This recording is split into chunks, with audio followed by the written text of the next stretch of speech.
Sir, importer and எக்ஸ்போர்ட்டருக்கு இந்த RCMC ஃபெடரேஷன்ல வேற என்ன மாதிரி ரோல்லாம் இருக்குங்க சார்? சார், நீங்கள் எக்ஸ்போர்ட்டராக என்ரோல் ஆகி மெம்பர்ஷிப் வாங்கிட்டீங்கன்னா எஃப்டிபியில் கிடைக்க வேண்டிய பெனிஃபிட்ஸு கண்டிப்பாக கிடைச்சிடும்.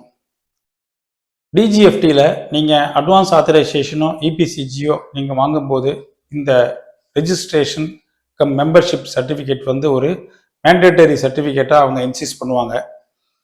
அதை தவிர உங்களுக்கு knowledge, information, trade meets, trade fairs, initial guidance, product knowledge, இந்த மாதிரி பலவித சப்போர்ட் வந்து இந்த ஃபெடரேஷனில் நீங்கள் மெம்பர்ஷிப்பாக இருந்தீங்கன்னா உங்களுக்கு சப்போர்ட் பண்ணி கொடுப்பாங்க. இதை தாண்டி ஒரு எக்ஸ்போர்ட்டருக்கு ஏதாவது ஒரு கிரீவன்ஸ் இருக்குன்னு வச்சுக்கோங்களேன், அது வேரியஸ் டைப் ஆஃப் கிரீவன்சஸ் இருக்கலாம்.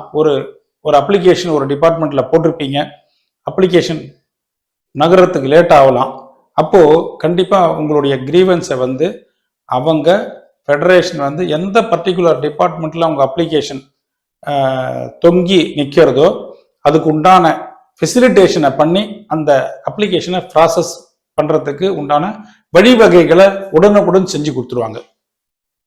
சார், ஆர்சிஎம்சி இல்லாமல் எக்ஸ்போர்ட் பண்ணலாமா சார்? பாசிபிளா சார்? நான் ஏற்கனவே சொன்ன மாதிரி தேர் ஆர் சர்டன் எக்ஸப்ஷன்ஸ் இந்த ஆர்சிஎம்சி சர்டிஃபிகேட் தேவையில்லைன்றதுக்கு. அதாவது போஸ்ட் எக்ஸ்போர்ட் ரெமிஷன் பேஸ்டு ஸ்கீம்னு சிலதை சொல்லலாம். என்னன்னு பார்த்தீங்கன்னா ஆர்ஓஎஸ்டிஎல், அதாவது rebate of state and central taxes and levies. அடுத்தது என்னன்னு பார்த்தீங்கன்னா ராட்டெப், அதோடைய எக்ஸ்பேன்ஷன் வந்து remission of duties and taxes on export products. அடுத்தது வந்து டியூட்டி டிராபேக். இந்த மூணுமே வந்து போஸ்ட் எக்ஸ்போர்ட் ரெமிஷன் ஸ்கீம்ல இருக்கிறதுனால இதுக்கு ஒரு ட்ரேட் நோட்டீஸே இஷ்யூ பண்ணியிருக்காங்க. உங்களுக்கு RCMC is not required and it is not mandatory.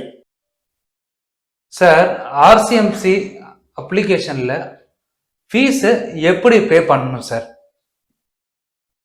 Sir, nowadays எல்லாமே ஆன்லைன் பேமெண்ட் தான். சில கவுன்சில்ஸ் மட்டும்தான் அவங்க டைரெக்டாக வாங்கிப்பாங்க. எஸ்பெஷலி காஃபி போர்டு பார்த்தீங்கன்னா என்எஸ்டபிள்யூஎஸ் போர்ட்டலில் தான் நீங்கள் பே பண்ணணும். மோஸ்ட்லி எல்லாமே டிஜிஎஃப்டி போர்ட்டல், அந்த பிளாட்ஃபார்ம் தான். எந்த கவுன்சிலை அவங்க என்டர்டெயின் பண்ணுறாங்களோ அங்கே தான் நீங்கள் பே பண்ணுற மாதிரி இருக்கும். இந்த மேனுவல் டிடி, செக்கு, இந்த கான்செப்ட்லாம் இப்போ கிடையாது.